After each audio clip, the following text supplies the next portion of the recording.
ओम शांति। दीपावली के दिनों में बहुत सारे लोग नई नई चीजें लाने की कोशिश करते हैं, लाते भी हैं। कोई छोटी लाता है तो कोई बड़ी लाता है, कोई गाड़ी लाता है तो कोई कुछ लेकर आता है।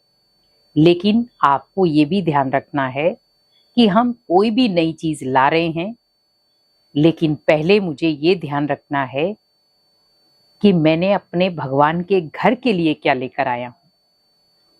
क्योंकि जब आप कोई भी शुरुआत करते हैं तो शुरुआत हम भगवान से करते हैं, तो उसमें क्या होता है, बरकत होती है। आप जो भी छोटी बड़ी चीज लेकर आ रहे हैं, पर शुरुआत आप भगवान के घर से करें। जब आप भगवान के घर से करते हैं, मान लो आप भगवान के घर के लिए भले छोटी सी चीज लेकर आए, पर जरूर लाएं। उससे क्या होगा कि जो आप अपने घर में छोटी या बड़ी चीज लेकर आ रहे हैं, उसमें बरकत होगी, बल भरेगा, शक्ति भरेगी। क्योंकि आपका पहला संकल्प किसके लिए चला? भगवान के लिए। लेकिन हम आज क्या कर रहे हैं? आज सबसे पहले हमारा संकल्प खुद के लिए चलता है। मुझे ये चाहिए, इस दीपावली मैं अपने लिए ये चीज लूंगा। दीपावली का त्योहार किसका प्रतीक है? श्री राम जी का। तो हमें भी यहां पर ध्यान रखना है कि हमें वैसा ही हमें पहले अपने घर को सजाना है। भगवान को अपने घर में, भले आप भगवान के घर में कुछ भी छोटी मोटी चीज लेकर आए, पर जरूर लाएं। क्योंकि शुरुआत आपकी अच्छी होगी तो आप जो भी नई चीज अपने घर में लेकर आ रहे हैं, उसमें बहुत सारे भगवान के वाइब्रेशंस होंगे, दुआएं होंगी।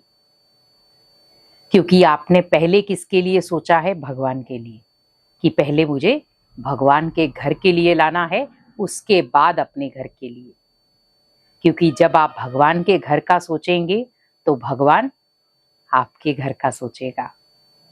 आप भगवान के साधन का सोचेंगे, भगवान आपके साधन का सोचेगा। क्योंकि यही शुभ विधि है। भले हम जो भी नई चीज लाते हैं, हम कहते हैं कि इसका तिलक किया जाए, तब भी हम भगवान को याद करते हैं। अगर गाड़ी लेकर आए तो भी हम उसकी विधि करवाते हैं, पूजा पाठ करवाते हैं। तो क्यों ना उस विधि के साथ इस चीज को जोड़ दिया जाए कि अभी मेरे घर में ये चीज मैं लेकर आऊंगा, लेकिन उससे पहले मुझे भगवान के घर के लिए कुछ लाना है। तो आपको जो खुशी होगी, इतनी खुशी आपको उस चीज से नहीं होगी जो आपके जीवन में आ रही है, जितनी खुशी आप जो भगवान के घर में ला रहे हैं उसकी होगी। और जब आप अपने लिए कोई चीज लाएंगे तो आपको खुशी डबल होगी। क्यों? क्योंकि वहां पर उस चीज के साथ भगवान की ब्लेसिंग्स भी जुड़ गई। क्योंकि हम कोई ना कोई त्योहार पे भले नया कपड़ा लाते हैं, नए वस्त्र लाते हैं, बहुत सारी डेकोरेशन की चीजें लाते हैं, बहुत सारी चीजें लाते हैं, हम अलग अलग साधन भी खरीदते हैं। हम प्लानिंग शुरू से ही कर लेते हैं कि इस दीपावली अपने घर में मुझे ये चीज लेकर आनी है। तो क्यों ना हम पहले शुरुआत वहीं से करें जिसने हमें ये सब कुछ दिया है, काबिल बनाया है। हम एक तरफ यही कहते हैं कि भगवान ने सब कुछ दिया है, तो क्यों ना भगवान को ही पहले दिया जाए। जैसे हम घर में भी हमारे बुजुर्ग होते हैं, कोई भी हम कार्य करते हैं तो पहले बुजुर्गों के पैर छूते हैं। आजकल फिर भी ये भावना कम हो गई है। आज जहां पर बुजुर्गों के पहले बच्चे पांव छूते थे, वहां पर हाय हेलो करते हैं। लेकिन आप थोड़ा सा अपने ट्रैक को बदलें, क्योंकि बुजुर्गों की दुआएं ही, ब्लेसिंग्स ही आपके जीवन का सुरक्षा कवच बनती हैं। क्योंकि उन्होंने अपने जीवन में इतने अनुभव कर लिए हैं, इतने संघर्ष देखे हैं, जितने आपने भी नहीं देखे। तो कभी भी बुजुर्गों को कोई भी नेगेटिव चीज ना बोलें, खासकर त्योहारों के समय। क्योंकि कई बार हम क्या करते हैं, बुजुर्गों को एक कोने में डाल देते हैं और हम बड़े धूमधाम से त्योहारों को मनाते हैं। नहीं, शुरुआत आप बुजुर्गों से ही करें। आपने जैसे शुरुआत अपने घर में कोई नई चीज लाने की, जिसमें शुरुआत आपने पहले भगवान की चीज कोई भी भगवान के लिए भगवान के घर के लिए कोई भी चीज लेकर आए। उसके बाद सेकंड नंबर में आपके घर में अगर बड़े बुजुर्ग हैं, आप उनके लिए लाएं। कोई भी छोटी मोटी चीज, मैं ये नहीं कह रही हूं कि आपको बड़ी चीज लानी है, कोई भी छोटी मोटी जिससे उन्हें खुशी मिले। और उसके बाद फिर आप अपने लिए वो चीज लाएं, तो आपको खुशी ट्रिपल बन जाएगी। क्योंकि जीवन में बहुत सारे ऐसे मौके आते हैं जहां पर व्यक्ति ओनली अपने बारे में सोचता है, और बहुत सारे मौके ऐसे भी होते हैं जहां पर हम कुछ हटके करते हैं तो जीवन में डबल खुशी बन जाती है। तो इस दीपावली भी कुछ ऐसा ही करें। नए वस्त्र ला रहे हैं तो पहले मुझे अपनी मम्मी पापा के लिए या बुजुर्गों के लिए लाने हैं, भगवान के लिए लाने हैं। तो वहां पर आप सोचें कि जब एक बच्चा काबिल हो जाता है, कमाता है, अपने पैरों पर खड़ा हो जाता है, पर वो बच्चा ये ना भूले कि उसे पैरों पर खड़ा करने वाला कौन है, उसी के माता पिता हैं।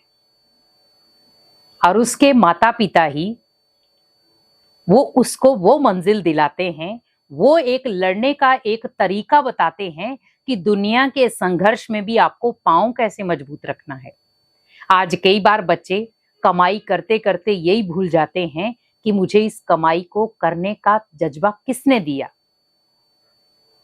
आप हमेशा याद रखें, माता पिता से ऊपर कोई डिग्री नहीं होती। आप भले पढ़ लिख लिए, बड़ी बड़ी जॉबें करना शुरू हो गए, पर याद रखना, अगर आपने माता पिता को रुलाया या आपने माता पिता को दुख दिया अपने बोल के आधार पर, तो वो कभी भी सुख शांति में नहीं रह सकता। हमेशा ध्यान रखें, आज बहुत सारी जनरेशन ऐसी है, हम कार्य करते हैं, अपने लिए कमा रहे हैं, हम किसी के लिए नहीं। पर आप ये भी ध्यान रखें साथ साथ में कि हम अपनी कमाई का जो एक रोब है, कई बार हम कहते हम कमाने जाते हैं ना, हम तो कमाई करते हैं, हम क्यों किसी की सुने। पर जहां पर अगर बड़े आपको कुछ अनुभव सिखा रहे हैं, उन्हें सीख जाओ। अगर समय रहते सीख गए तो बहुत सारी परिस्थितियों से बच जाओगे। तो इस दीपावली अपनों के लिए कुछ स्पेशल करें। जैसे आप अपने लिए नए वस्त्र ला रहे हैं तो उनके लिए भी लाएं। ये नहीं मुझे अपने लिए लाने, उनके लिए नहीं।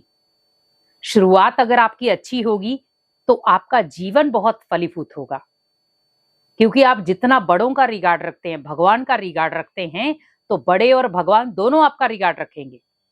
तो नई चीज कोई भी लाएं तो सबसे पहले आपको भगवान के घर के लिए लानी है, पहला।